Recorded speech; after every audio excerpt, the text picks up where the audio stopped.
ওকে, কেমন আছো তোমরা? দেখা যাচ্ছে কিনা দেখো তো।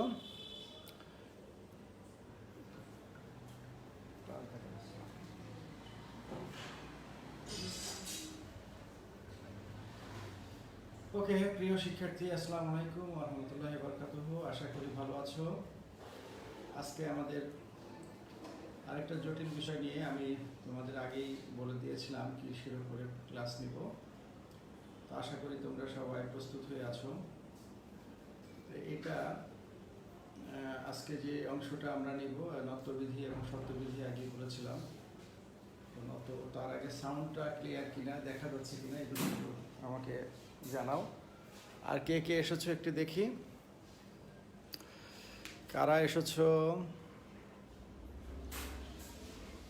লাবণী আসছো, ঠিক আছে। নিকিতা, পিবিন, ওকে।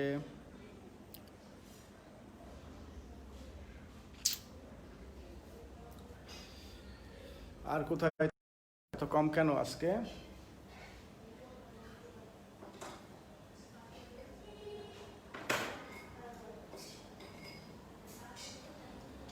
ওকে, আজকে দেখো যারা পড়াবো, আমরা বলেছি নত্যবিধি এবং সত্যবিধি, তাই না? আমরা আগেই লিখেছিলাম নত্যবিধি, নত্যবিধি, তারপরে বলেছিলাম সত্যবিধি, তাই তো?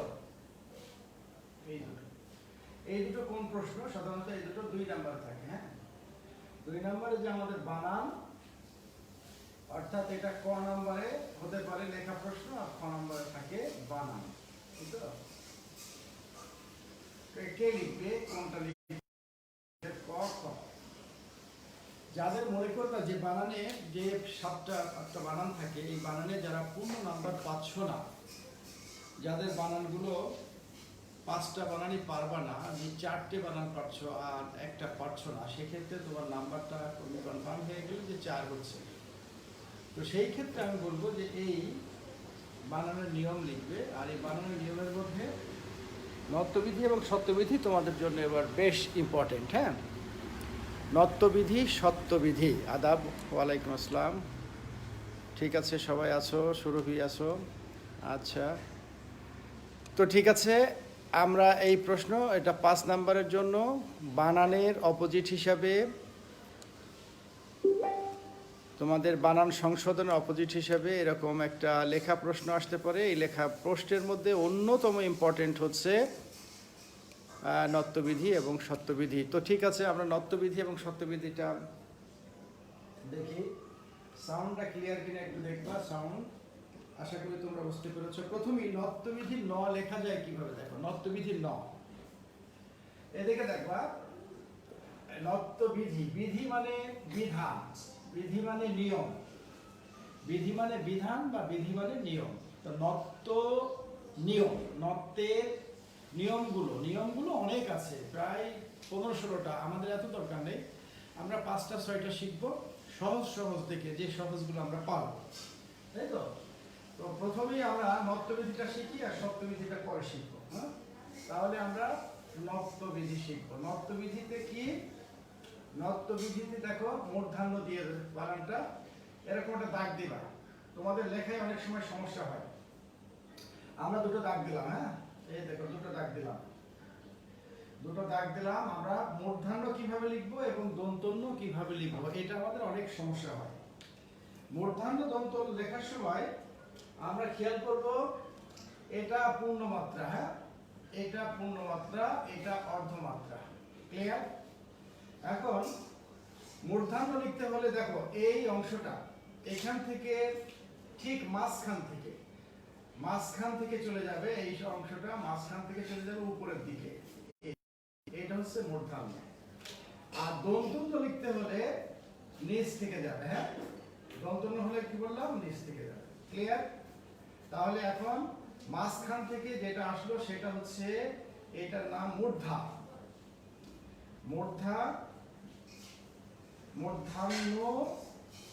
মূর্ধান্য, তারপরে ন মানে ন, মূর্ধান্য ন। আর এটা হচ্ছে দন্ত ন। ক্লিয়ার? তাহলে এই দন্ত নয় দেখো মাত্রাটা কোথায় দিয়েছি, মাত্রাটা কোথায়, আর এটা কি হয়েছে, এই দন্ত ন নিচ থেকে এসছে আর মূর্ধান্য ঠিক মাঝামাঝি থেকে এসছে। তাহলে দন্তন্য এবং মূর্ধান্য ব্যাপারটা তোমরা বুঝতে পেরেছো। আমরা আজকে এটা শেখাবো কোন জায়গায় দন্তন্য হয়, কোন জায়গায় মূর্ধান্য হয়। তার আগে একটু বলে রাখি, আমাদের যে নতুন বাংলা বানানের অনেক ক্ষেত্রেই আমরা দন্তন্য কোথায় এবং মূর্ধান্য কোথায় অনেক সময় ইচ্ছে মতো ব্যবহার করি, জোর করি যে না এই জায়গায় দন্তন্য হবে, এই জায়গায় মূর্ধান্য হবে না। বিভিন্ন কারণ আমাদের আছে। তো কারণগুলো একটু বিশ্লেষণ করলে ব্যাকরণবিদরা একটু ভাগ করে দিয়েছে যে তুমি এই সমস্ত জায়গায় দন্তন্য ব্যবহার করবে, এই সমস্ত জায়গায় মূর্ধান্য ব্যবহার করবে। তো প্রথম মনে রাখবে শব্দগুলো কোথায় আমরা যে ব্যবহার করব, আসলে কোন জায়গায় দন্তন্য বা মূর্ধন্য ব্যবহারের নিয়মটা শিখবো সেটা একটু আমরা দেখব। প্রথমেই দেখো কোন জায়গায় নিয়মটা শিখবো। হ্যাঁ, নিয়মটা শিখবো প্রথমেই হচ্ছে বাংলা ভাষায়। তাহলে ভাষা কোনটা, আমরা ভাষার নাম লিখলাম ভাষা হচ্ছে কি, বাংলা। এখন বাংলার মধ্যে তো অনেকগুলো শব্দ এসছে, তাই না? বাংলার মধ্যে কি কি আসছে দেখো তো। বাংলার মধ্যে এসছে হচ্ছে, আমরা জানি সংস্কৃত আসছে। হ্যাঁ, সংস্কৃত। ওকে, তারপরে আছে তৎসম মানে সংস্কৃত। তারপরে আছে অর্ধ তৎসম। তারপরে আমরা বলবো তদ্ভব, এবং আরেকটা শব্দ আছে দেশি, আরেকটা শব্দ আছে বিদেশি। ঠিক আছে? এখন আমাদের ক্ষেত্র কোথায়, ক্লিয়ার? আমি পাঁচটা, তোমাদের যে বাংলা ভাষা আছে এই বাংলা ভাষায় বেসিক্যালি এই পাঁচটা শব্দের সংযুক্তি আছে, অর্থাৎ এই পাঁচটি অংশ থেকে শব্দ এসেছে, তাই তো? এই পাঁচটা অংশ শব্দের মধ্যে নত্যবিধি বা মূর্ধান্য তুমি কোথায় ব্যবহার করবে? হ্যাঁ, নত্যবিধি বা মূর্ধান্য তুমি ব্যবহার করবে, সহজ করে নাও, এই জায়গায় ব্যবহার করবে। এই জায়গায় কি এতগুলো শব্দের মধ্যে তোমার মূর্ধন্য ব্যবহার হবে সংস্কৃত শব্দ। এখন সংস্কৃত শব্দের অপর নাম কি মনে রাখো, সংস্কৃত শব্দের অপর নাম হচ্ছে তৎসম। ওকে, এখন আমি সংজ্ঞাটা লেখো, সংজ্ঞাটা মাস্ট, সংজ্ঞা না হলে কেউ নাম্বার পাবে না, সংজ্ঞা শিখতে হবে। এখন আমাদের সংজ্ঞাটা আমি লিখে দিলাম, উপরে সুন্দর করে লিখে নাও, কালো কালি দিয়ে লিখছি যাতে তোমরা দেখতে পারি। ঠিক এইভাবে সংজ্ঞাটা লিখবে। হ্যাঁ, সংজ্ঞা লেখার সময় লিখবে সংজ্ঞা। ঠিক আছে, সংজ্ঞা লিখে এইভাবে দিয়ে একটা এই চিহ্ন দিবে। এরপর লেখো সংস্কৃত বা তৎসম শব্দে, দেখতে পাচ্ছ তোমরা, সংস্কৃত বা তৎসম শব্দে দেখো কয়েকটি সুনির্দিষ্ট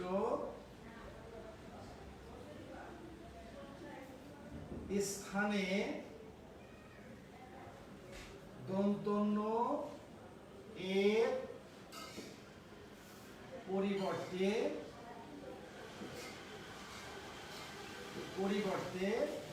মূর্ধন্য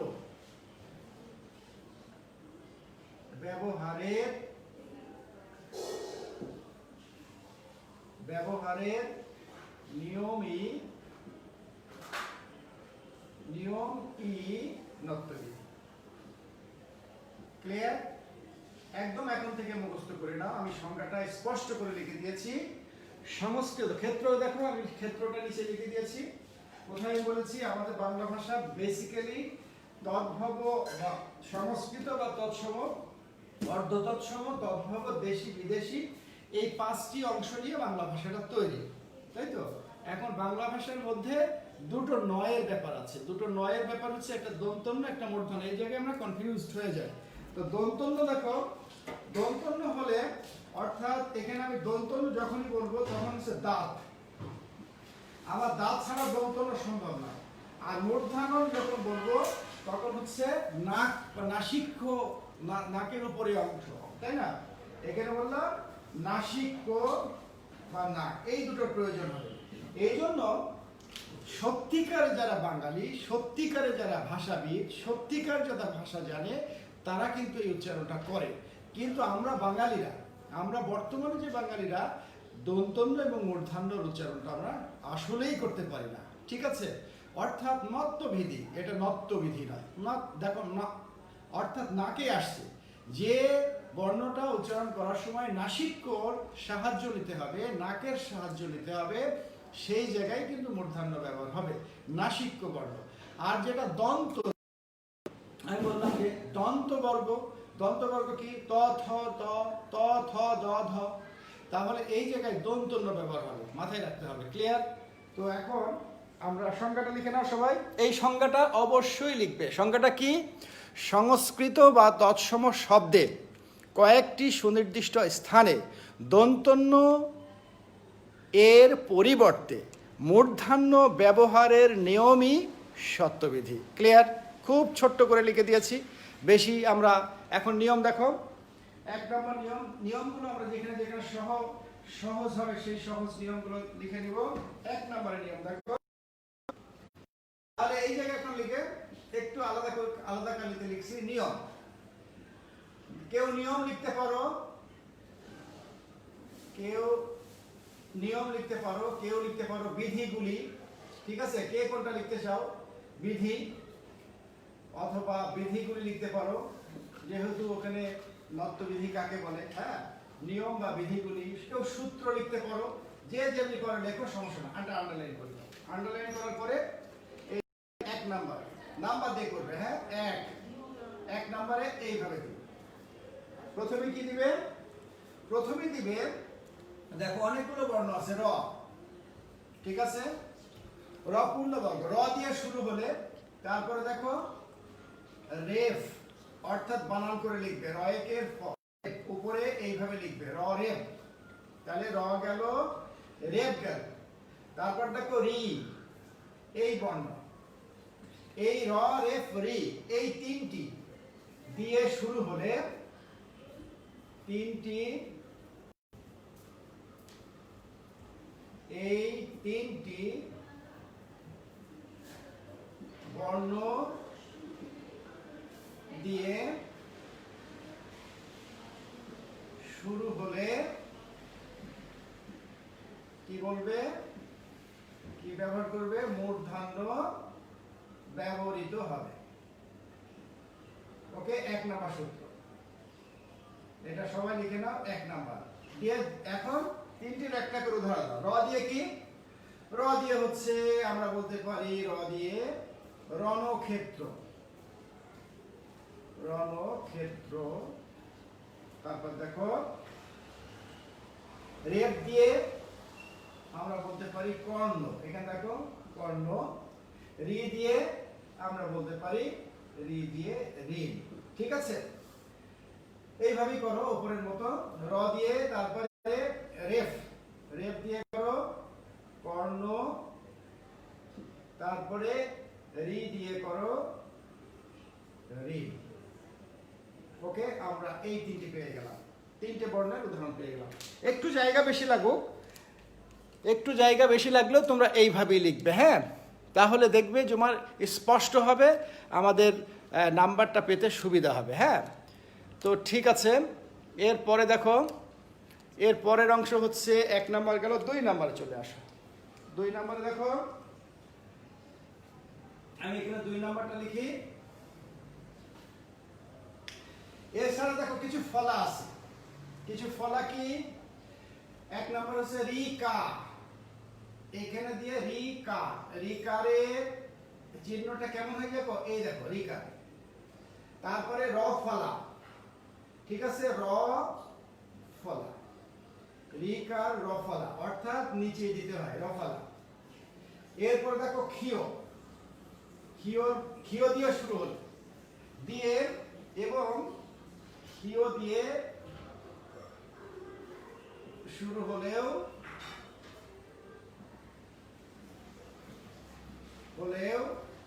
কি হবে, মূর্ধন্য হবে। আমি সংক্ষিপ্ত লিখছি, যেমন রিকার দিয়ে কেন, এখানে দেখো রিকার, এভাবে লিখবা ঘৃণা, ওকে। রফলা দিয়ে আমন্ত্রণ, তারপরে এই দেখো, তারপরে ক্ষীয় দিয়ে কি বললাম, ক্ষণিক, ওকে। এখন আমরা একটু লাল কালি দিয়ে কোথায় কোথায় চেঞ্জ করলাম, এখানে দেখো আমরা এখানে মূর্ধন্য লিখেছি, এই একটা, এখানে দেখো মূর্ধন্য হয়েছে, এখানে দেখো ঋণ এটা হয়েছে, এখানে কি হয়েছে, মূর্ধন্য হয়েছে, এখানে আমন্ত্রণ হয়েছে, এখানে ক্ষণিক হয়েছে, ওকে। তাহলে আমাদের দুটো সূত্র গেল। আমি সবচেয়ে সহজ সূত্র দুটো লিখে দিয়েছি। এখন একটু অন্যদিকে যাব, এটা মুছে ফেলতে হবে আমার। সবাই লিখে নিয়েছো কিনা বলো, সবাই লিখে নিয়েছো? যারা লিখে নিয়েছো তারা, আমি মুছে দিব কিন্তু, হ্যাঁ আমি 1 নাম্বারটা মুছে দিই তাহলে, হ্যাঁ 1 নাম্বারে যাদের হয়ে গেছে তাদের মুছে দিই, তাহলে ভালো হবে। ভেরি গুড, এটা মোস্ট ইম্পর্টেন্ট, অর্থাৎ এইবার কিন্তু তোমাদের জন্য এটা খুবই ইম্পর্টেন্ট। হচ্ছে না, দেখছো যে অনেকগুলো বানান আছে তুমি এক্স্যাক্টলি পারছো না, তোমার মনে হচ্ছে তুমি 4 পাবে, সেই ক্ষেত্রে সেই সকল স্টুডেন্টরা আমি বলছি 4 পাওয়ার জন্য না, এটা লিখলে একদম পূর্ণাঙ্গভাবে নাম্বার দিবে, 5-এ 5 দিবে। সুতরাং আমরা 4 পেলে কিন্তু আর A+ হবে না, যে জায়গায় তুমি 4 পাবে সেই জায়গায় অ্যাভয়েড করবে, তোমার টার্গেট হচ্ছে ফুল নাম্বার পাওয়া, ঠিক আছে। তো ফুল নাম্বার পাওয়ার জন্য তোমাকে অবশ্যই অভ্যাস করতে হবে এবং সঠিক উত্তরটা লিখতে হবে। তাহলে আমি 1 নাম্বারটা মুছে দিলাম, অনেকেরই হয়েছে। আমরা 5টা নিয়ম করব, হ্যাঁ 5টা নিয়ম করব। এরপরে দেখো 2 নাম্বার গেল, 3 নাম্বারে 3 নাম্বার নিয়মটা লেখো। 3 নাম্বার নিয়মটা মনে রাখবা, ট বর্গ আছে দেখো, ট বর্গের একদম এইভাবে লিখবে, ট বর্গের 5টি বর্ণ, 5টি বর্ণ কি কি জানো তো, ব্র্যাকেটে লিখে দাও, ট, ঠ, ড, ঠ, মূর্ধন্য, হ্যাঁ। এদের প্রথম 4টি, প্রথম 4টির সাথে সংযুক্ত বর্ণ মূর্ধন্য হবে, হ্যাঁ মূর্ধন্য হবে। কিভাবে দিয়ে, এভাবে দাগ দিবে। এক উদাহরণ দাও, ট বর্গ ট দিয়ে, যেমন দেখো দন্তন্য, দেখো দন্তন্য যোগ ট, এটা যদি হয় সমান সমান হয়ে যাবে মূর্ধন্য ট, হ্যাঁ মূর্ধন্য ট। দন্তন্য যোগ ঠ সমান সমান হয়ে যাবে মূর্ধন্য ঠ। দন্তন্য যোগ ড সমান সমান হয়ে যাবে মূর্ধন্য ড। আরেকটা মুছতে হচ্ছে আমার, আমি 2 নাম্বারটা কিন্তু মুছে দিলাম, হ্যাঁ 2 নাম্বারটা আশা করি সবার হয়েছে, আমি মুছে দিচ্ছি 2 নাম্বারটা। এখানে দেখো মূর্ধন্য, তারপর দন্তন্য যোগ ঢ সমান সমান মূর্ধন্য ঢ। এখন প্রিয় শিক্ষার্থীরা, তোমরা অনেকেই জানো যে স্যার ওই টপ উপরের দিক থেকে মূর্ধন্য লিখতে হয়, উপরের দিক থেকে, হ্যাঁ। তো তোমরা, আমি একটু বেশি লিখছি, তোমরা ইচ্ছা করলে সরাসরি লিখতে পারো। উদাহরণগুলো দেখো, একটা করে উত্তর দিতে হবে, একটা করে উদাহরণ দিয়ে দাও। এটা হলো ঘন্টা, আমরা একটাই উদাহরণ দিলাম, দেখো ঘন্টা বানানে মূর্ধন্য। এরপর দেখো কণ্ঠ, দেখো কণ্ঠ বানানে মূর্ধন্য। এরপর দেখো আমরা বললাম গণ্ড, ঠিক আছে গন্ড বা গন্ডা, এটা মূর্ধন্য। এরপরে দেখো এখন মূর্ধন্য যোগ ঠ, এটা যে সাধারণত আমাদের কোনো শব্দ আমরা পাই না, রাইট? তোমরা কি পেয়েছো? তোমরা কখনো পেয়েছো মূর্ধন্য নয় ঢ দিয়ে, মূর্ধন্য ন ঢ দিয়ে কেউ শব্দ বলতে পারো একটা? তোমরা যদি বলতে পারো তাহলে তোমাদের এখন তো দিতে পারবো না, 1000 টাকা পুরস্কার দিব। তবে স্কুল কলেজ খুললে কেউ লিখতে পারো? একটা বলো। যারা আছে সবার জন্য এটা দিলাম, যারাই পারবে যে ঢ মূর্ধন্য দন্তন্য এর পরিবর্তে মূর্ধন্য ঢ দিয়ে একটা শব্দ লিখতে হবে, 1000 টাকা দিব। প্রিয় শিক্ষার্থী, কেউ পারবে? সময় দিব? হ্যাঁ, আয়েশা সুমাইয়া পারবা? খুললেই দিব, 1000 টাকা পুরস্কার দিব। আচ্ছা, চকলেট দিব 1000 টাকার, যাও কেউ যদি পারো। আমি নিজেই পারি নে, তাই তো? আচ্ছা, আমি লিখে দিচ্ছি। এখানে দেখো দু একটা শব্দ আছে, এর মধ্যে অন্যতম একটা শব্দ দেখো, এই দেখো আমি এই কালিতে ধ্যান ধন, ঠিক আছে?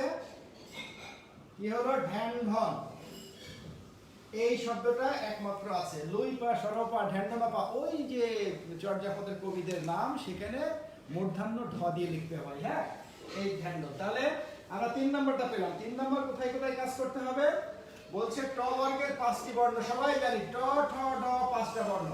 এখন দেখো সংযুক্ত বর্ণ কোথায়, অর্থাৎ কেউ পরিবার ছেড়ে যাবে না, ট বর্গ বসবে তার মূর্ধন্যর সাথে, কারণ লাস্টে দেখো পরিবারের শেষ সদস্য কোনটা? মূর্ধন্য। তো যখনই সংযুক্ত বর্ণ বসাতে হবে তখনই মূর্ধন্য দিয়েই বসবে, অন্য কিছু দিয়ে বসবে না। ট ঠ ড ঢ মূর্ধন্য। আমি আবারও বলি, এটা কিন্তু কোনো বিদেশি শব্দের জন্য নয়, এটা কিন্তু কোনো রকম বিদেশি শব্দের ক্ষেত্রে হবে না, এটা শুধু সংস্কৃত শব্দের ক্ষেত্রে। তাই বলে তোমরা ইংরেজি শব্দে কিন্তু আবার ব্যবহার করো না। হ্যাঁ, ইংরেজি শব্দ দন্তন্য নয়টাই হলে সেটা ট বর্গ হলে স্ট্যান্ড, প্যান্ট, এগুলো সবই কিন্তু কি হবে? দন্তন্য দিয়ে হবে। ওকে, তো তোমরা ইয়ামিন, তোমরা অনেকেই আসো নাই, তোমরা এটা একটু করে দাও। অনেকে ওই যে ফোনের মাধ্যমে কি করা যায়, নক করো, নক করে সবাইকে আসতে পারো। আমি খুব ইম্পর্টেন্ট ক্লাস দিচ্ছি, সুতরাং একটু প্লিজ সবাই আসো। দেখছি ভালোই এসছো, কিন্তু আরও আসা প্রয়োজন, আরও আসো। হ্যাঁ স্যার, ঢ্যানঢন এর মিনিং লইপা একটা নাম তোমার হয়ে গেছে। ঢ্যানঢন মূর্ধন্য দিয়ে লেখো। নাম চর্যাপদের কবিদের নাম, লাবণী চর্যাপদের কবিতার নাম। আচ্ছা, এখন দেখো 4 নাম্বার। 4 নাম্বার আমরা দিয়ে দেখো 4 নাম্বারে কি হতে পারে। দেখো কয়েকটা উপসর্গ আছে, উপসর্গ প্লেন উপসর্গ। দেখো প্র, তারপরে পরা, প্র পরা, ঠিক আছে? পরি, সাধারণত 3টে দিয়ে হয়, প্র পরা পরি। উপসর্গ দিয়ে, উপসর্গ দিয়ে শব্দ শুরু হলে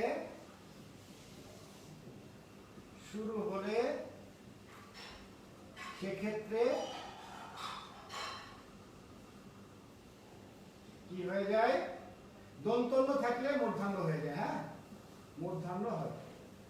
উদাহরণ দেখো কি কি দিয়ে, যেমন দেখো প্র, আমরা এখানে দেখো প্র যোগ নেতা, তাহলে সমান সমান হয়ে যাবে প্রনেতা, ঠিক আছে?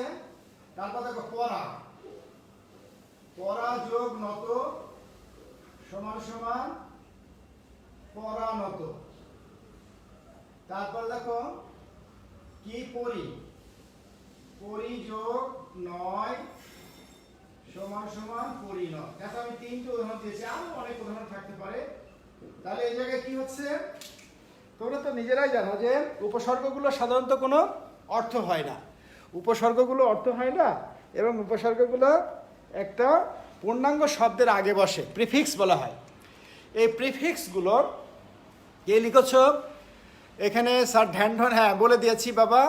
তারপরে পারি না স্যার, লাবণী ঢ্যানঢন, ঢ্যানঢনাপা, লুইপা, সরহপা, এগুলো চর্যাপদের কবিদের নাম। হ্যাঁ, এখানে মূর্ধন্য দিয়ে লিখতে হবে। আচ্ছা, এখন তোমরা কি করছো যেন? Laboni okay sir, thank you. তারপরে সুলতান আসর আসছো, অনেকেই আসছো, কিন্তু আরও স্টুডেন্ট আনার দরকার ছিল। আমি বললাম তো এই জিনিসগুলো আর কখনোই আমাদের হয়তো পড়ানো হবে না। এই জিনিসগুলো এখন থেকে যারা ভালো পড়বে তাদের জন্য খুব এটা কষ্ট করতে হবে না। কি হলো আমাদের কোথায় সমস্যা হলো? আমরা 5 নাম্বার দেখো পড়া পড়ে 3টে উপসর্গের নাম মনে থাকবে না? 3টে উপসর্গের নাম মনে রাখবে। হ্যাঁ, 3টে উপসর্গ মাত্র। পড়া উপসর্গগুলো মনে আছে? উপসর্গগুলো বাংলায় বলা হয় প্রিফিক্স, যার কোনো অর্থ নেই। সেই উপসর্গগুলো কি হয়? নতুনদের আগে বসে বসে আরো নতুন নতুন শব্দ তৈরি করে, তাই না? তো অনুরূপভাবে পর অপসর্গ, অনুরূপ, বিয়দিশু, পরিপ্রতি, অতি, উপি, উপি, উপআনির, এরকম 21টা উপসর্গ আছে সংস্কৃতিতে। এর মধ্যে 3টে উপসর্গ আছে যে উপসর্গ 3টে দিয়ে শুরু হলে মূর্ধন্য হয়। দেখো আমি কি করেছি, আমি এখানে দেখো দন্তন্য দিয়েছি। হ্যাঁ, এখানে দেখো ভালো করে দেখো, আমি কিন্তু দন্তন্য দিয়েছি। পরাযোগ নত, দেখো আমি নত শব্দটা দন্তন্য দিয়েছি। পরিযোগ নাই, দেখো নয় শব্দটা দন্তন্য দিয়েছি, রাইট? কিন্তু এখানে দেখো পরিবর্তন হয়েছে, দেখো প্রণেতা মূর্ধন্য হয়েছে। আবার দেখো পরিণত, আবার দেখো এখানে পরিণয়ে মূর্ধন্য হয়ে গেছে। ওকে, পার্থক্যটা কোথায় দেখো? এই জায়গায় দেখো, এখানে কিন্তু দন্তন্য, অর্থাৎ দন্তন্যর সাথে আমরা কি ব্যবহার করেছি? ট ব্যবহার, ট যোগ করতে পারি, ঠ যোগ করতে পারি, ড যোগ করতে পারি, ধ যোগ করতে পারি। কিন্তু যখনই ট ঠ যোগ করেছি তখন কিন্তু এটা আসলে মূর্ধন্য নয়। হ্যাঁ, এটাও কিন্তু মূর্ধন্য নয়, মনে থাকবে? এটাও কিন্তু মূর্ধন্য নয় এবং এটাও কিন্তু মূর্ধন্য নয়। এবং এই শব্দের সাথে যেখানে হয়েছে এটাও কিন্তু মূর্ধন্য নয়। এখানে কিন্তু দন্তন্য হওয়ার কোনো সুযোগ নেই, মনে থাকবে? এখানে অনেকেই বলতে পারো যে স্যার দন্তন্য বা মূর্ধন্য বুঝলাম কিভাবে? কোনো সুযোগ নেই, এই জায়গায় মূর্ধন্য হবেই। যদি বিদেশি শব্দ হতো তাহলে আবার কিন্তু সম্পূর্ণ উল্টো হয়ে যেত। বিদেশি শব্দে কি হয়? দন্তন্য হয়। ওকে, লাস্ট নাম্বারটা সবাই মনোযোগ দাও। এখন একটা শেষের নাম্বারটা দিব, নাম্বারটা দিয়ে নত্যবিধি শেষ, সত্যবিধি শুরু হবে। ওকে, তোমরা মাঝে মাঝে অনেকেই আসছো, কি নাস্তা টাস্তা করো নাই?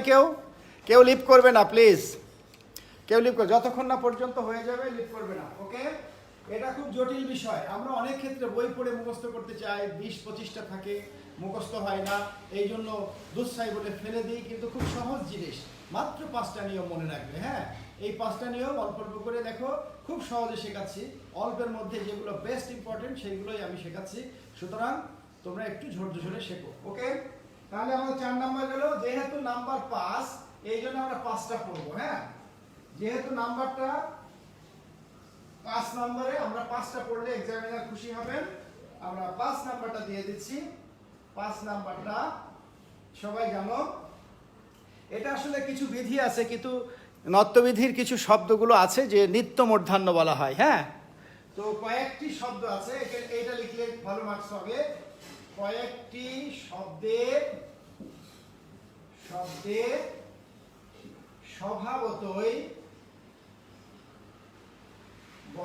কি হয়? মূর্ধন্য হয়। এটা সূত্রের মধ্যে ফেলে দিবে। হ্যাঁ, যেমন আমি শব্দগুলো লিখি। যেমন দেখো, তোমরা এগুলো জানো, লবণ, যে কটা মনে থাকে আমি বেশ কয়েকটা লিখে দিচ্ছি। লবণ, তারপর দেখো লাবণ্য, লাবণী, ঠিক আছে? গুণ, বীণা, বান, তারপরে মন, পণ, ঠিক আছে? মন, পণ, শান। তারপরে দেখো নিকণ, চিকণ, তারপরে দেখো তুন, তারপরে দেখো কফরি। আর দিব? আর দেওয়ার দরকার নেই। তারপরে হচ্ছে অঙ্কন, গণ, ওই নামের শেষে গণ, দরকার নেই। তারপরে পানি, ঠিক আছে? এখন দেখো এই জায়গায় কয়টা মনে থাকবে? দুটো কি মনে থাকবে না? দুটো উদাহরণ কি মনে থাকবে না? থাকবে। আমি অনেকগুলো উদাহরণ দিয়েছি, এগুলো দেখো কোনো কারণ ছাড়াই। এখানে দেখো লবণে মূর্ধন্য, কোনো কারণ নেই, এটাই নিত্য মূর্ধন্য। এখানে দেখো লাবণ্য, তো তাই লাবণীতেও তাই, গুণে তাই, বিনায় তাই, বানে তাই, মন তাই, পণ তাই, শান তাই, লিক্ষণ, চিক্ষণ, তুন, কফনি, পানি। এই পানি কিন্তু ওই পানি নয়, ওয়াটার নয়, পানি হচ্ছে হাত, এটাও খেয়াল করবে। আর হচ্ছে মন, এখানে দেখো মন, মন কোথায় গেল? মন হচ্ছে মন নাই, মন হচ্ছে যেটা 40 স্বরে 1 মন সেটা। আরে আছে অনু, অনু কিন্তু ছোট যেটা। আর এই পণ হচ্ছে পণ করা। তোমরা অর্থগুলো দেখো, লবণ বোঝো, লাবণ্য বোঝো, সৌন্দর্য, লাবণ্য বোঝো। গুণ হচ্ছে গুণ, তারপরে বিনা বোঝো, বাসি। বান হচ্ছে বন্যা, বান নয়, এই বান হচ্ছে তীর দিয়ে যেটা বান মারা হয় সেটা। আর মন মানে 40 স্বরে 1 মন, পণ মানে পণ করা, শান মানে ধারালো, নিক্ষণ মানে নুপুরের ডাক আর কি, নুপুর দিয়ে যেটা শব্দ হয়। চিক্ষণ মানে বুঝতে পেরেছো, তুন, তুন হচ্ছে তুন হচ্ছে কনুই সম্ভব না, তুন শব্দটা আমার এই মুহূর্তে মনে নেই। কফনি, কনুই, পানি। আরেকটা শব্দ আছে খুব পরিচিত শব্দ, আপন। হ্যাঁ, শব্দটা কি বললাম? আ প মূর্ধন্য। হ্যাঁ, আপন। এখন এই আপন মানে, এই আপন মানে আসলে তোমাদের কলেজের সেই আপনও নাই, এই আপন কিন্তু অন্য আপন। এই আপন মানে দোকান, ঠিক আছে? আপন, বিপণন, এইগুলো দোকান। তাহলে আমাদের 5 নাম্বারটা কিন্তু আমরা শেষ করে ফেললাম। এই 5টা একটু কষ্ট করে পড়ে ফেলবা, নত্যবিধিতে আর কিছু থাকবে না। এই ভুল যদি লিখতে পারো ইনশাল্লাহ 5-এ 5 পাবে। ওকে,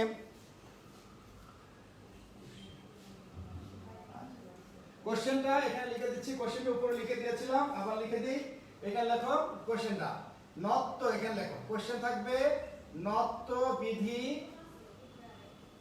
কাকে বলে? কাকে বলে? তারপরে বিধিগুলি লিখো বা বিধি লিখো। এই দেওয়ার পরে 5 নাম্বার থাকবে। হ্যাঁ, কিসের নাম্বার থাকবে? সাধারণত 2 নম্বরে ক অথবা খ থাকবে, 2 নম্বরে ক অথবা খ থাকবে। হ্যাঁ, নত্যবিধি কাকে বলে এর নিয়মগুলো লিখো, অথবা সত্যবিধি কাকে বলে এর নিয়মগুলো লিখো। এটা নত্য এবং সত্য বিধি যে কোনো একটা থাকতে পারে, এবার খুব ইম্পর্টেন্ট তোমাদের জন্য। সুতরাং এটা একটু কেয়ারফুলি হ্যান্ডেলিং করবে এবং একটু কষ্ট করে পড়লেই দেখবা তোমাদের মুখস্থ হয়ে যাবে বা মনে থাকবে। হ্যাঁ, আমরা সত্যবিধিতে চলে যাচ্ছি, তোমরা চলে আসো সত্যবিধিতে। সংজ্ঞাটা মুছে দিব, সবাই তুলে নিয়েছো? একটু সময় দিই, হ্যাঁ, একটু মুছে নেওয়ার চেষ্টা করো, একটু তুলে নেওয়ার চেষ্টা করো কুইক। সত্যবিধিটা এটাও খুব ইম্পর্টেন্ট। এই দুটো বিধির মধ্যে একটা আসার সম্ভাবনা প্রচুর পরিমাণে আছে। হ্যাঁ, কোশ্চেন কিভাবে ওয়াসি, কোশ্চেনটা দিয়ে দিয়েছি বাবা, দেখো তো ওই জায়গায় তুলে নাও। কিভাবে মার্কস হবে 5, কোশ্চেনটা উপরে দিয়ে দিয়েছি, দেখো লাল কালি দিয়ে দিয়েছি, দেখা যাচ্ছে। আর কোশ্চেনটার সাথে 2 নম্বরে আসে, বানান এবং এই কোশ্চেনটা একসাথে আসে। হ্যাঁ, আমরা আগে কোশ্চেনগুলো শিখবো, অনেকগুলো কোশ্চেন আছে। হ্যাঁ, আমরা যদি ইচ্ছা করলে 8টা 10টা কোশ্চেন শিখলে এর মধ্যে কিন্তু অনেক কমন পাওয়া যায়। ঠিক আছে, তোমরা বুঝতে পেরেছো? আমরা একটু ডান্সার। ওকে, ক্লিয়ার। সত্যবিধিতে চলে আসো, একদম ফুল মুছে দিতে হবে। হ্যাঁ,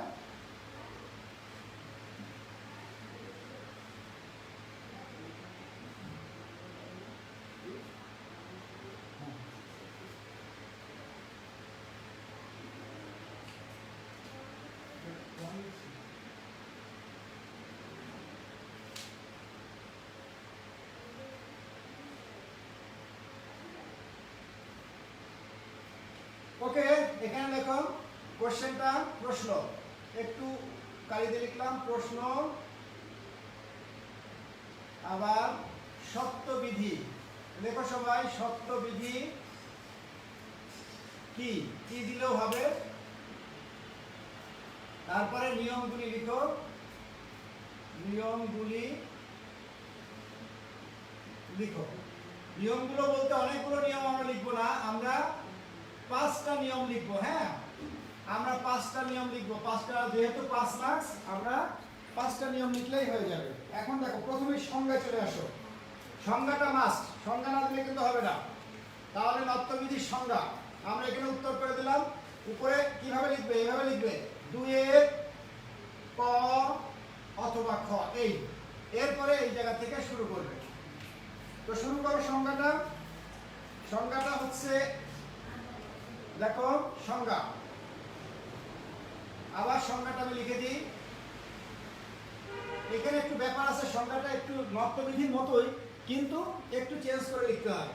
এখানেও তাই, সংস্কৃত বা তৎসম শব্দে, সংস্কৃত বা তৎসম শব্দে সুনির্দিষ্ট স্থানে মূর্ধন্য স এর ব্যবহার সুনিয়ন্ত্রিত হয়। সুনিয়ন্ত্রিত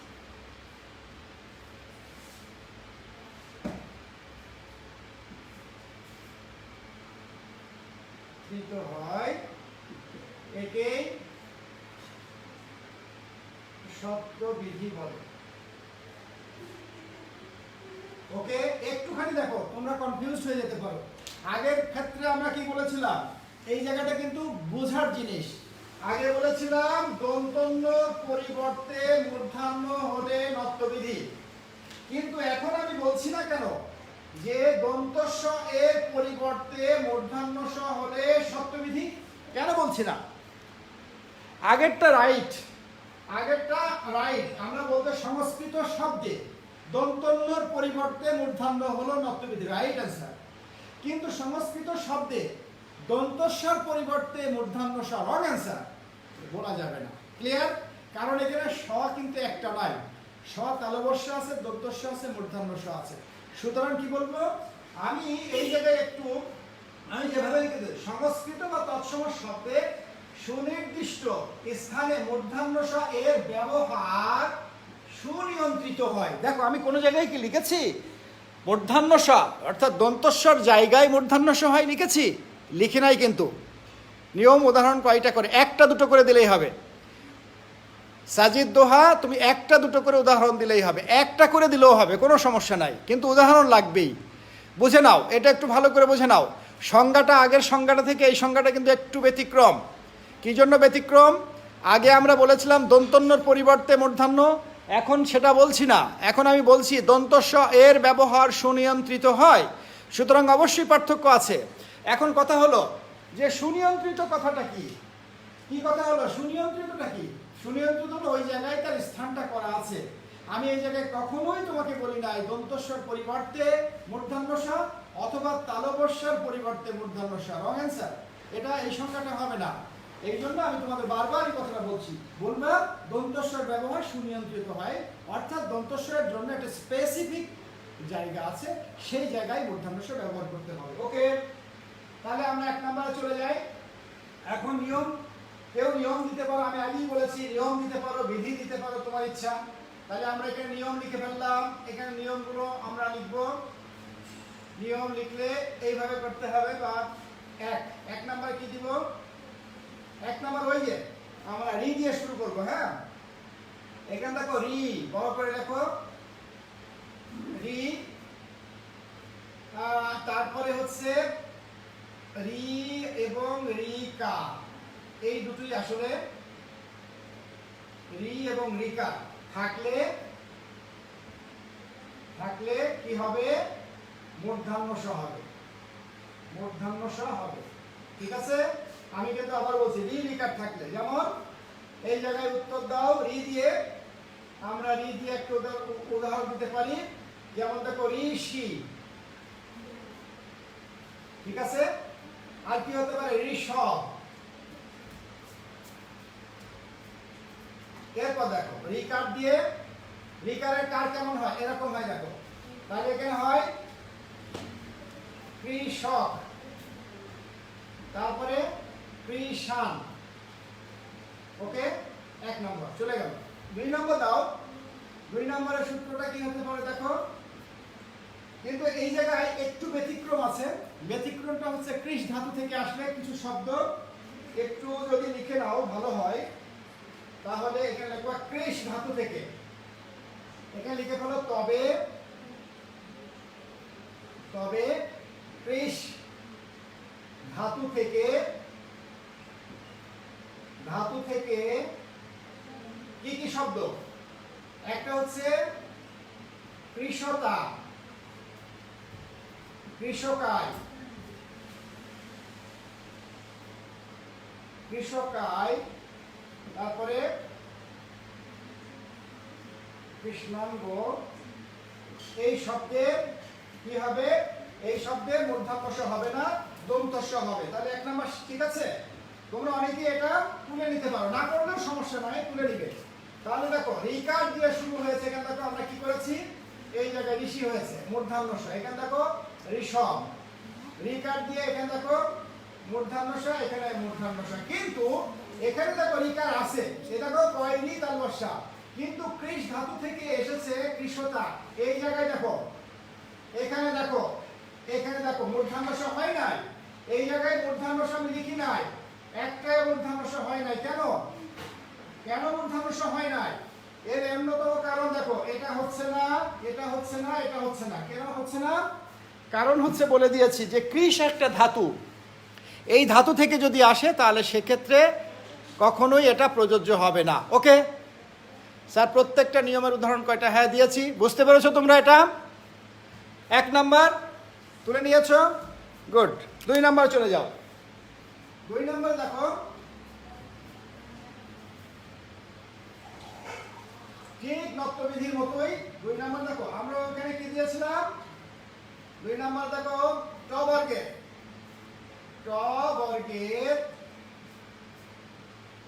ট ও ঠ এর সাথে সংযুক্ত বর্ণ কি হবে? মূর্ধন্য স হবে। হ্যাঁ, মূর্ধন্য স হবে। কিভাবে হবে দেখো, ট এবং ঠ এর সাথে, অর্থাৎ এখানে অ্যাকচুয়ালি দন্ত স যোগ ট সমান সমান। এখন দেখো তারপরে কি দিতে পারি? দন্ত স যোগ ট। তাহলে আমি ট এবং ঠ এর সাথে যদি এরকম থাকে তাহলে কি হয়? তাহলে স্পষ্ট, এখানে দেখো দন্ত সই পয় মূর্ধন্য সই ট, এটা তো স্পষ্ট হলো। তাহলে এখানে ট বর্গ হলো। ঠিক আছে। আরেকটা কি হচ্ছে? ট এবং ঠ। অনুরূপ ভাবে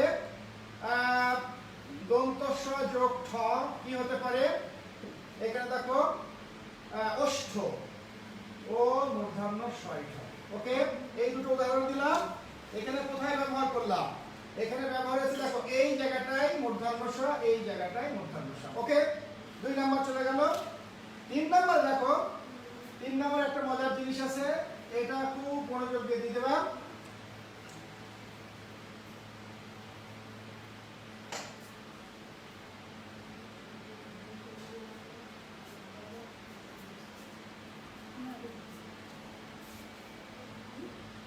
এটা দেখবা যে ই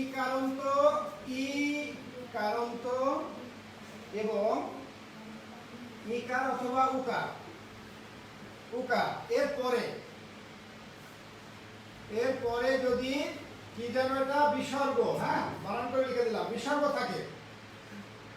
দেখো বিসর্গ থাকে এবং বিসর্গের পরে ক জায়গা হবে না। ঠিক আছে, বিসর্গের পর দেখো ক খ ক খ থাকলে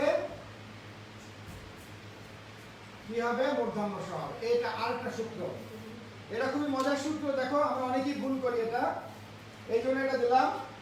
কিভাবে হয় দেখো, যেমন দেখো আবিষ্কার, এর উদাহরণ কয়টা দেখো, আমরা আবিষ্কার দিলাম, যেমন আবিষ্কার মূর্ধন্য সই কয়টা আবিষ্কার। ঠিক আছে। তারপর দেখো পরিষ্কার। ঠিক আছে। তারপরে পরিষ্কৃত। ঠিক আছে। তারপরে আবিষ্কার, পরিষ্কার, পরিষ্কৃত, এই জাতীয় শব্দ আর কি।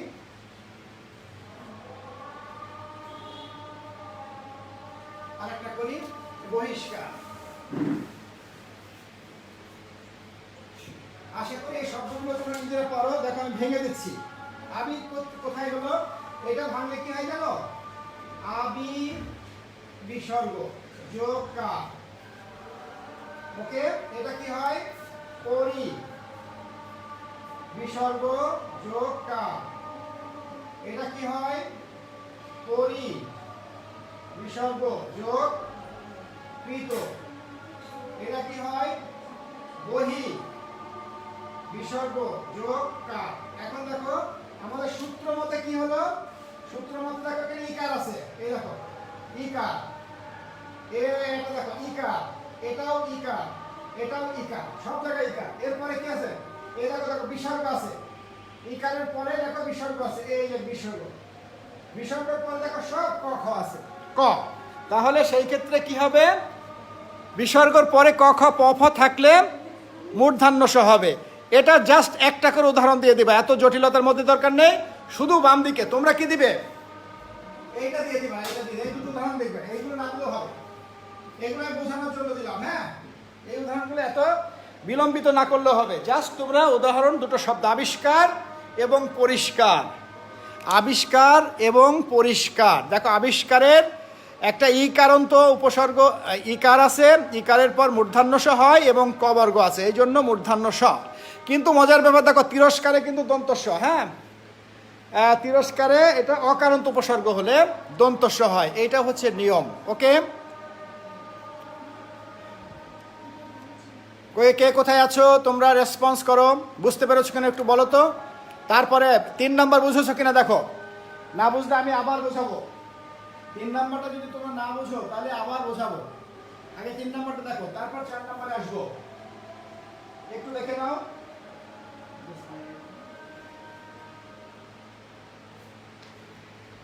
এটা তোমাদের এতদিন যা পড়ালাম এর মধ্যে সবচেয়ে টাফেস্ট একটা বিষয়। অনেক জটিল বিষয়, কিন্তু এটা একটু ধৈর্য লাগে। ঠিক আছে, আর এই জিনিসগুলো হয়তো ক্লাসে এত সময় থাকে না আমাদের, 1 ঘন্টা সময় কখনো পাই না, কিন্তু এটা খুবই ভালো করে বুঝলে এটা ব্যক্তিগত জীবনেও কাজে লাগে। অর্থাৎ তোমাকে কেউ এই দন্তন্য কোথায় মূর্ধন্য কোথায় দিয়ে কেউ তোমাকে ঠকাতে পারবে না। সুতরাং এটা খুব ভালো করে বুঝবে। আর দুটো নিয়ম আছে, আমরা করে দিচ্ছি। হ্যাঁ, 4 নাম্বার দেখো, আমি মুছে দিচ্ছি। হ্যাঁ, তাহলে আশা করি তোমাদের সবার এই জায়গায় কোনো সমস্যা নেই। 2 নাম্বার, এবার 3 নাম্বার হয়ে গেল, 4 5। 4 নাম্বার দেখো, 4 নাম্বারটা আমরা কি করতে পারি? এখানে সবাই জানো ই কারন্ত উপসর্গ, ওই ই কারন্ত উপসর্গ কি কি জানো? মানে রস্বই কারন্ত। একটা হচ্ছে অভি, ঠিক আছে, তারপরে বি, অভি বি, পরি, অভি বি, তারপরে দিয়ে দেখো পরি, পরা অপসম, নি, অব, অনু, দু, দি, অধি, সু, উ, পরি, প্রতি, প্রতি। এখানে দেখো প্রতি, এই 4টি উপসর্গ সব জায়গায় দেখো ইকার আছে। এটা ইকার, এটা ইকার, এটা ইকার, এটা এই ইকারন্ত উপসর্গ দিয়ে শুরু হলে কি হবে? মূর্ধন্য স হবে। এইটুকু আমি বলতে চেয়েছি। দিয়ে শুরু হলে, উপসর্গ দিয়ে শুরু হলে মূর্ধন্য স হবে, অর্থাৎ নব্যবিধি হবে। হ্যাঁ, এখন উদাহরণ দিয়ে দাও। এখানে দেখো পরি দিয়ে, প্রথম দেখো অভি দিয়ে করো, অভি যোগ শেখ সমান সমান বি যোগ ছয় সমান সমান পরি যোগ সদ সমান সমান প্রতি যোগ সেধক সমান সমান। দেখো কি সমান সমান হলো? এখানে দেখো অভিষেক মূর্ধন্য স হয়ে যাচ্ছে, অভিষেক। ঠিক আছে, কালো কালি দিয়ে লিখি, অভিষেক অভিষেক, ওকে। এখানে দেখো বিষয়, এখানে দেখো পরিষদ, এখানে দেখো প্রতিষেধক,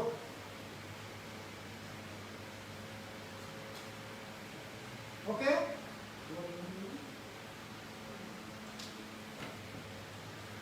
ওকে, এখন দেখো কোন জায়গায় পরিবর্তন, এই জায়গায় কিন্তু দন্তস্ব, দেখো সব জায়গায় দন্তস্ব হয়েছে, হ্যাঁ। আমরা উপসর্গটা কি অভি, এখানে দেখো মূর্ধন্য স, এই দেখো এখানে মূর্ধন্য স, এখানে মূর্ধন্য স, এই দেখো সবগুলো মূর্ধন্য স, ওকে। আশা করি বুঝতে পেরেছো। আমরা কি ইকারান্ত উপসর্গ কোথায়, এইটাই দেখো অভিতে ইকার আছে, এই দেখো বিতে ইকার আছে, পরিতে ইকার আছে, ইতিতে ইকার আছে, সবগুলো ইকার।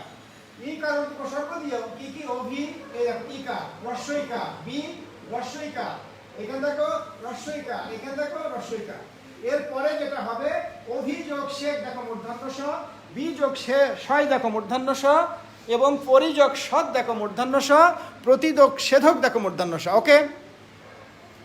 বুঝতে পেরেছো? আমি I am having technical issues, sir, so I will learn the lesson from recorded, ওকে। আবার চলে আসছো, দেখো চেষ্টা করো, ইনশাল্লাহ হয়ে যাবে। আর হয়ে গেছে তো, আমার প্রায় শেষের দিকে চলে এসেছি আমি, ঠিক আছে। আর একটা আছে, আমরা 4 নাম্বার করেছি, একটা বেশি করাবো, কারণ কোনো কারণে যদি একটা ভুলে যাও এই জন্য একটা বেশি করাবো, হ্যাঁ। ওকে, এখন চলে আসো 4 নাম্বারে, এটা 5 নাম্বার, দেখো 5 নাম্বারটা আমরা নিচেই করি। 5 নাম্বারে উকারান্ত, এই ওর মতোই উকারান্ত, একই জিনিস দেখো, কোনটা মনে থাকবে না। উকারান্ত, উকারান্ত উপসর্গ কি, দুটো জিনিস আছে, একটা হচ্ছে সু আর একটা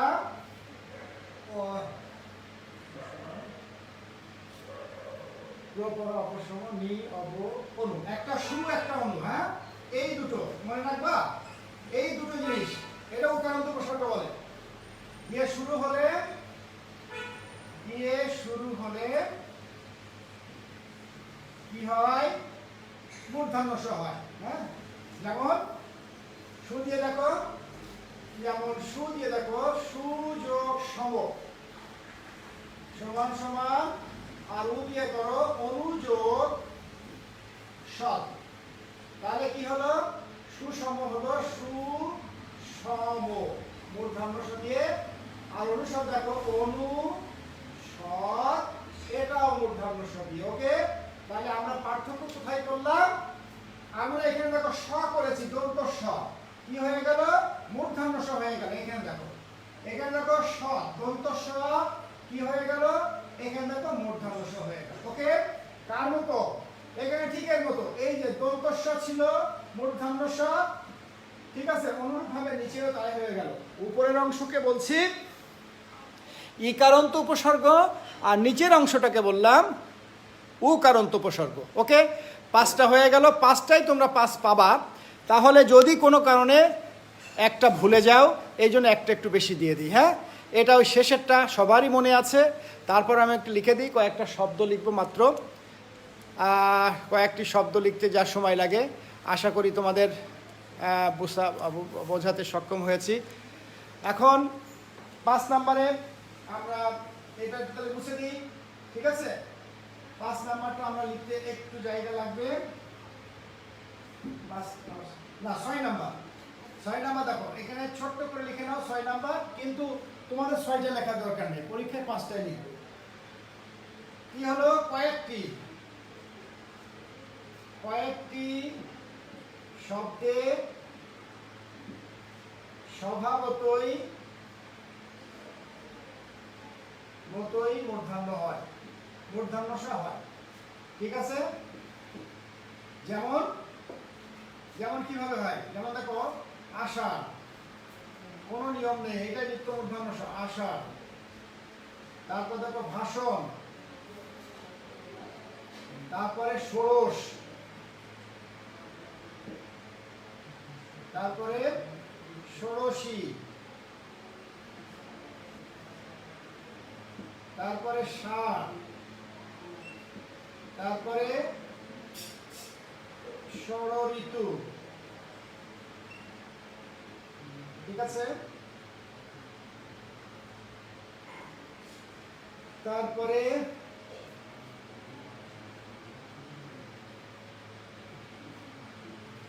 আরেকটা খুব ইম্পর্টেন্ট, দেশ।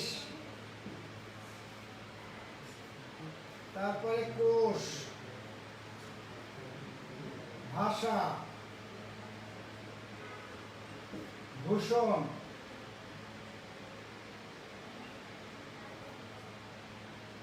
তারপরে রোষ,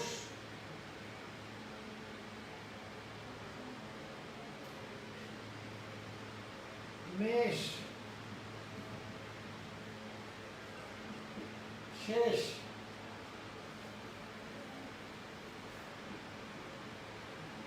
মানুষ, উষা। আব্দুল, এর মধ্যে তোমাদের যতটুকু মনে থাকে সব যে লিখতে হবে তা নাই, আমি একটু বেশি করে দিলাম। এর মধ্যে দু একটা যতটুকু মনে থাকে ততটুকুই লিখে দিবে, ব্যাস। এখন কি আমাদের নিত্য মূর্ধন্য সূত্র কোথায় হলো? এই জায়গায় তোমরা আগে একটু লিখে নাও, তারপরে আমি একটু সময় দিই তোমাদের।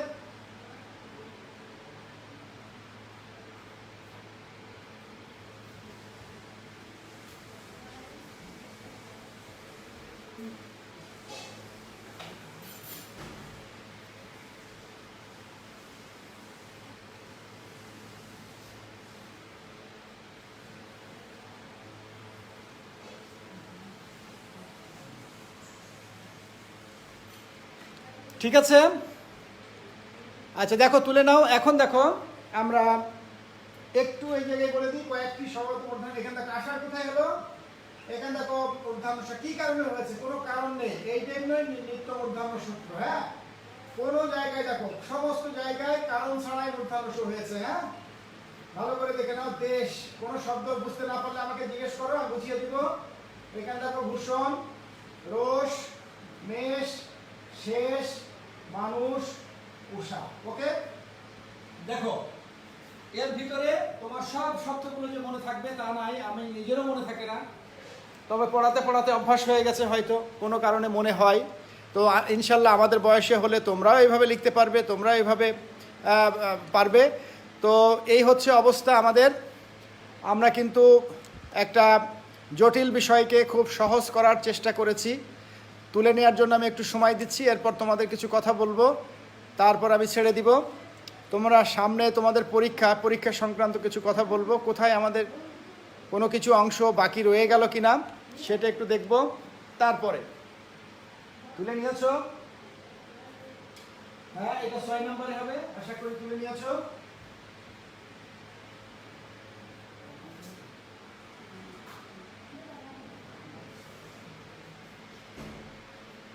ঠিক আছে, একটু সময় দিচ্ছি, তাড়াতাড়ি করো, তাড়াতাড়ি করো। তোমাদের সাথে আমার কথা ছিল কি, যে তোমরা আমাকে বলবে কোন কোন জায়গায় সমস্যা, তোমরা আমাকে লিখে পাঠাওনি, তাহলে কিভাবে আমি তোমাদের পরবর্তী ক্লাসগুলো প্রস্তুতি কিভাবে নিব? তোমরা কি বলতে পারো? হ্যাঁ, কোথায় কোথায় সমস্যা হচ্ছে? আর আমার নাম্বার তোমাদের নাই? তোমরা তো অনেকেই মেসেজও করতে পারো যে স্যার এই সমস্ত জায়গায় আমার একটু সমস্যা হচ্ছে।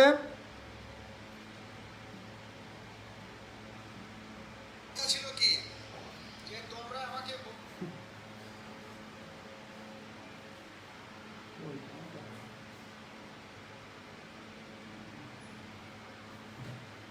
তো ঠিক আছে, আমি শেষ করব। তো শেষ দিকে তোমাদের এর পরের যে অংশটা আছে দেখো, উপসর্গ কাকে বলে, উপসর্গের অর্থবাচকতা নেই, এটা শেখাবো।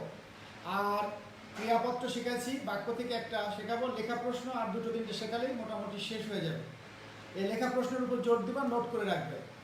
আর এখন বলবে তোমাদের নির্মিতি অংশের ইমেল শেখানো হয়েছে, খুদে বার্তা কি শেখানো হয়েছে, তারপরে SMS মনে হয়ে গেছে।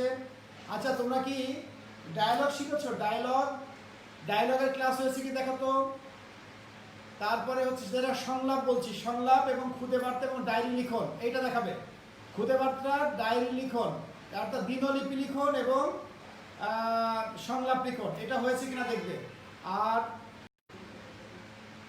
হ্যাঁ, তোমাদের এক্সামটার ডেট খুব তাড়াতাড়ি দিয়ে দেওয়া হবে। কাল শুক্রবার তো, শনিবারের মধ্যে দিয়ে দেওয়া হবে। হয়তো এই মাসের 20 তারিখের দিকে থেকে আমরা শুরু করব সাবজেক্টিভ অংশ, এবং পুরোপুরি 100 মার্কসের। ঠিক আছে? তো যাই হোক, এখন আমাকে একটু জানাবে তোমরা কোন কোন অংশ পিছিয়ে আসো। আর ব্যাকরণ কিন্তু আমরা আবার রিভিশন, ব্যাকরণে তোমাদের কিন্তু ব্যাকরণ পার্টে তোমাদের যা ক্লাস করিয়েছি তড়িঘড়ি করে মোটামুটি 25% হয়েছে, 100% কিন্তু হয় না। সুতরাং ব্যাকরণে আরও গভীর ক্লাস, মানে আরও সময় দিয়ে ক্লাস করতে হবে। ঠিক আছে? একটু সময় লাগবে বোঝার জন্য।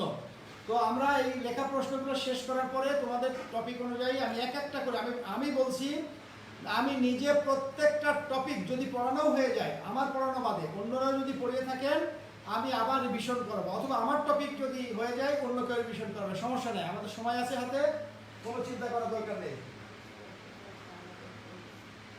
আচ্ছা, ডায়লগ হয়ে গেছে, তাহলে ডায়লগে কোনো সমস্যা নেই ইনশাল্লাহ। তাহলে আমাদের রিটেন পার্ট মোটামুটি হয়ে গেছে।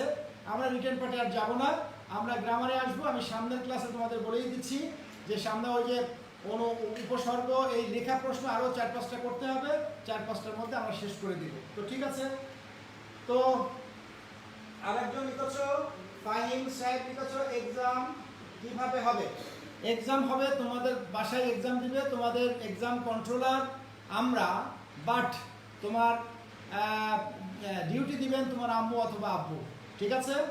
তুমি ওপেন স্পেসে, দ্যাট ইজ ডাইনিং টেবিলে 3 ঘন্টা ধরে পরীক্ষা দিবে। কোশ্চেনটা 10 মিনিট আগে পাবে, কোনো বই খাতা পাবে না। আর তোমার আম্মু তোমাকে ডিউটি দিবেন, খাতাটা কালেক্ট করে নিয়ে আসবো আমরা। ঠিক আছে? আশা করি এর চেয়েও যদি ভালো কিছু ব্যবস্থা থাকে আমরা করব, ওটা আমাদের মাথায় আছে। তবে আপাতত এই চিন্তা আমাদের। ঠিক আছে? তোমরা রেডি হও, প্রস্তুতি নাও, ভালো করে পড়াশোনা করো। আর আমি সবার জন্য দোয়া করি, ভালো থাকবে, আমার জন্য দোয়া করবে। খোদা হাফেজ।